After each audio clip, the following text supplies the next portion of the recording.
हवन हमें किस दिन करना चाहिए? हाँ जी, हमें खाटू श्याम जी का हवन जरूर करना चाहिए। और उसको किस दिन करना चाहिए, किस विधि से करना चाहिए, क्या सामग्री लगेगी और उस हवन को करने से क्या क्या होता है, तो आज हम आपको यह सब बताने वाले हैं। जो बहुत से भक्त ऐसे हैं जो अर्जी लगा लगा कर परेशान हैं, उनकी अर्जी नहीं लग पा रही है, बहुत टाइम हो चुका है। तो इस वीडियो को बिल्कुल भी स्किप मत कीजिए, आप पूरा देखिए। आपकी हर एक अर्जी, हर एक मनोकामना पूर्ण होगी। चाहे वो आपकी संतान की हो, आपके दुख परेशानी की हो, आपके घर परिवार की हो।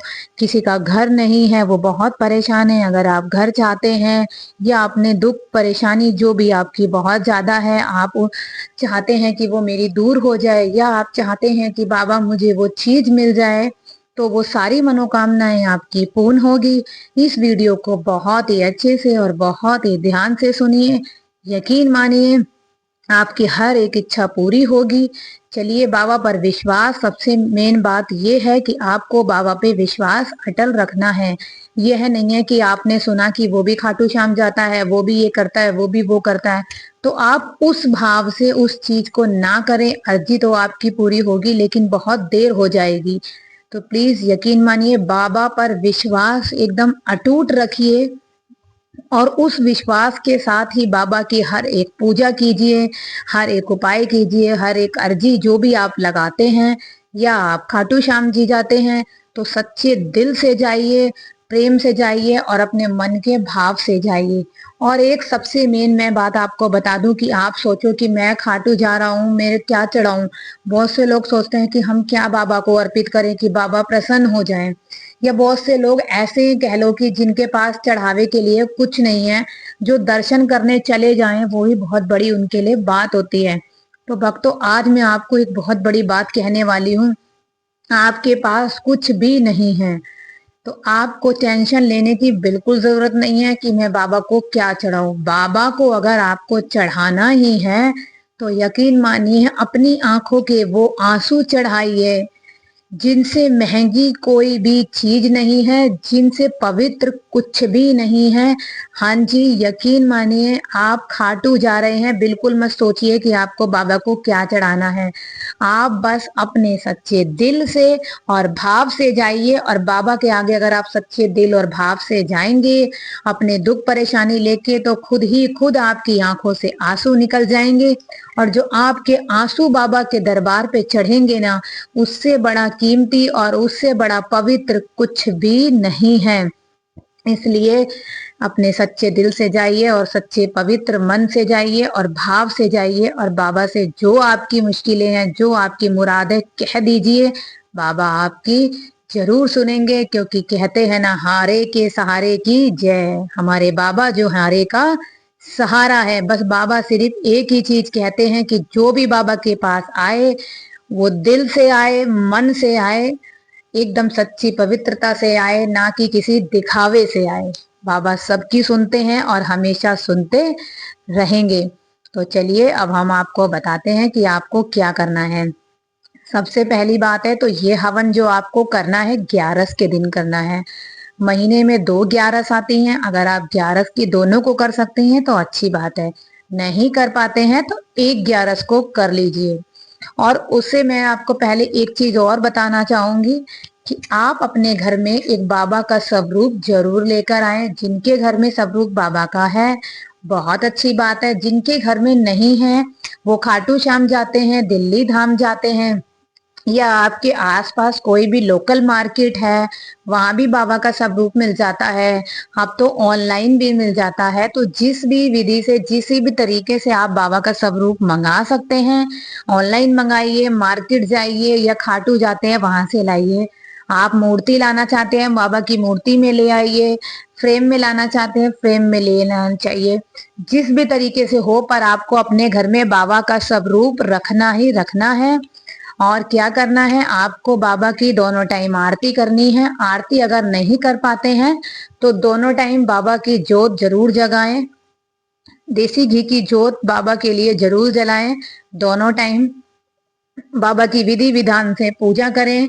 तो यकीन मानिए, विधि विधान से करी गई पूजा, मन में बस विश्वास रखिए, आपकी सारी मनोकामनाएं पूर्ण हो जाएंगी। तो चलिए अब हम आपको बताने वाले हैं कि वो हवन किस तरीके से करें, कैसे करें और किस विधि से करें। हाँ जी, तो हवन में आपको क्या करना है, सबसे मेन आपको 11 के दिन ही ये हवन करना है। तो आप महीने में एक 11 पे भी कर सकते हैं और दोनों 11 पे करेंगे तो बहुत अच्छी बात है। यह नहीं है कि इस हवन को लेडीज को ही करना है, जेंट्स भी कर सकते हैं, बच्चे भी करें, कोई भी कर सकता है। ठीक है, तो आपको क्या करना है, एक मिट्टी का जो आता है ना, जैसे कटो बाउल टाइप में मिट्टी का जो बर्तन आता है, कोई भी एक जो गहरा हो थोड़ा सा, एक वो ले लीजिए, आप उसे बना लीजिए। हमेशा उसके अंदर हवन कीजिए, मिट्टी वाले में हवन करना है आपको, ना कि लोहे के हवन का जो सांचा होता है, स्टील का होता है, उसमें नहीं करना। हाँ जी, आप एक मिट्टी का कोई भी गहरा सा बाउल सा ले लीजिए।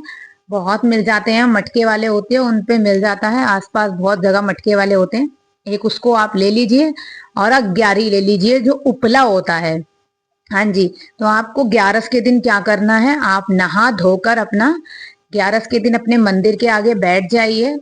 तो उस मिट्टी के बर्तन में आप उपले का टुकड़ा रख लीजिए। उस उपले के टुकड़े को थोड़ा सा आप अपनी गैस पे जो है जला लीजिए, जैसे कि नवरात्रों की पूजा में हम लोग 11 करते हैं, उस तरीके से ही थोड़ा करना है आपको।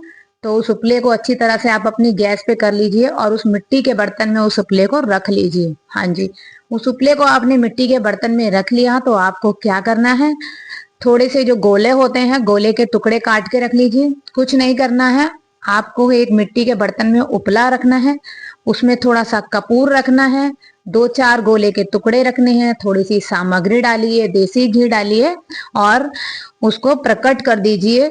जब आपका वो अग्नि प्रकट हो जाए, तो जब आप अग्नि को प्रकट कर लेते हैं, हाँ जी, उस आपने अग्नि को प्रकट कर लिया, उसमें आपने 11 बार आहुति देनी है सामग्री की। 11 बार दे दीजिए, 11 बार नहीं दे सकते हैं तो बस 5 बार दे दीजिए और जय श्री श्याम बोलते हुए 5 बार आहुति दे दीजिए। हाथ जोड़ लीजिए और अगर आप कर सकते हैं तो 108 बार जय श्री श्याम का नाम ले लीजिए। हवन की आहुति देने के बाद हाथ जोड़कर 108 बार जय श्री श्याम, बाबा श्याम या कोई आपको मंत्र आता है बाबा का, वो जो भी आपको बोलना है, आप 108 बार उसे जरूर बोलिए। उसके बाद हाथ जोड़िए, बाबा से अपनी प्रार्थना कहिए और देखिए आपकी मनोकामना बहुत जल्दी पूरी होगी। हाँ जी, हर 11 को आपको हवन अपने घर में जरूर करना चाहिए। बहुत छोटा सा हवन है, मैं ये नहीं कहती कि घर के 2 जने 4 जने हैं तभी हवन होगा, आप अकेले भी इस हवन को कर सकते हैं। अग्नि प्रकट कीजिए, 5 सामग्री दीजिए, बाबा के हाथ जोड़िए। अगर आप मंत्र बोल सकते हैं तो 108 बार वो बोलिए। अगर आपको बाबा के कोई भजन आते हैं तो वो 5 छोटे छोटे भजन गा लीजिए, नहीं तो बाबा का नाम ही ले लीजिए और अपनी मनोकामना बाबा से कहिए, क्योंकि 11 पे किया गया कभी भी कोई भी उपाय खाली नहीं जाता।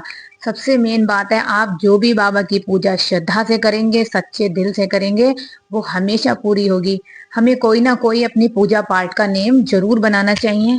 तो मैं सभी भक्तों से कहूंगी कि हर 11 को बाबा का ये हवन हर किसी को अपने घर में जरूर करना चाहिए। दोस्तों, मैं समझ सकती हूँ आजकल सभी लोग बिजी हैं, लेकिन इस हवन को करने में कोई भी टाइम नहीं लगता, 10 से 15 मिनट लगते हैं, इतना तो हम टाइम निकाल ही सकते हैं अगर चाहें तो मैं आप सबको हमारी वीडियो अच्छी लगी हो तो हमारी वीडियो को ज्यादा से ज्यादा शेयर कीजिए, चैनल को लाइक एंड सब्सक्राइब कीजिए। जय श्री